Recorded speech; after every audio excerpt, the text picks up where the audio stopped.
C'est une histoire de mère, c'est une histoire d'amis, c'est une histoire de communauté, c'est une histoire de femme, c'est une histoire du corps de la femme, de comment est-ce qu'on s'occupait des corps à l'époque avec rien, parce qu'aujourd'hui on a des pharmaciens, des médecins, mais à l'époque on n'avait absolument rien. Donc c'est une histoire de femmes, pour les hommes qui aiment les femmes, ou qui ont envie de les découvrir, voilà.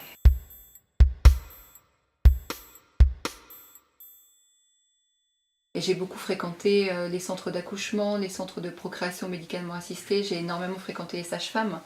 Donc je les ai vues travailler, je les ai vues au quotidien, j'ai vu celles qui accouchent, j'ai vu celles qui aident les femmes aussi à avoir des enfants, etc.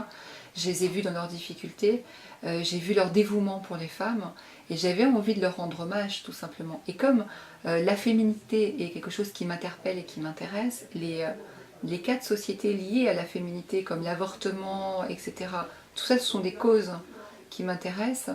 Je trouvais que c'était une belle idée de raconter l'histoire de ce métier et de raconter aussi un petit bout de ma Lorraine après la guerre, ces villages qui se reconstruisaient sans rien, sans personne, juste avec la foi des habitants.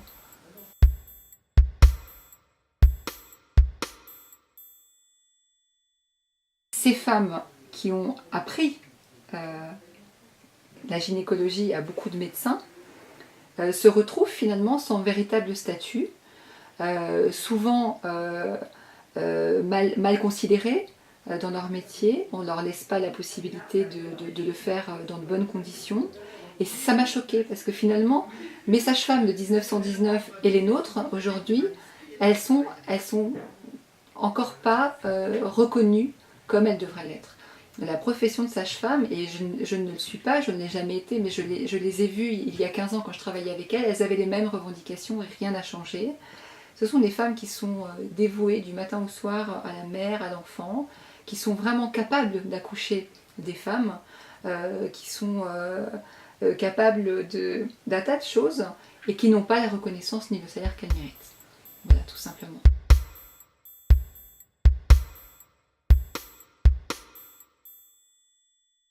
Je ne voulais pas faire un roman de complaisance. Je parle de sexe, je parle de gynécologie, je parle de viol, je ne m'étale pas, mais je parle de guerre, de mort, de grippe, d'amour, d'amitié. Je voulais parler des choses telles qu'elles étaient vraiment. J'avais pas envie de faire semblant.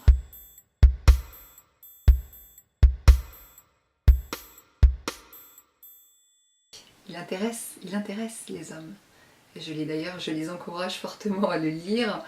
J'ai eu quelques retours d'hommes très émus, surpris, qui m'ont... un m'a dit qu'il ne regarderait plus jamais sa femme comme avant quand elle rentrerait chez le gynécologue, parce qu'il avait pris conscience de ce que c'était qu'être une femme, de ce que c'était qu'aller à une consultation de gynécologie, accoucher, voilà, apporter un enfant, allaiter, etc. Il a compris et il était assez retourné d'avoir compris ça. Donc c'est aussi une petite fierté pour moi de...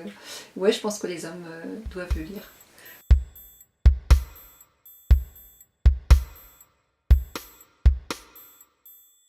Je suis assez militante dans le sens où il y a des choses que j'ai envie de partager avec des jeunes filles, des jeunes femmes et des femmes sur certains sujets.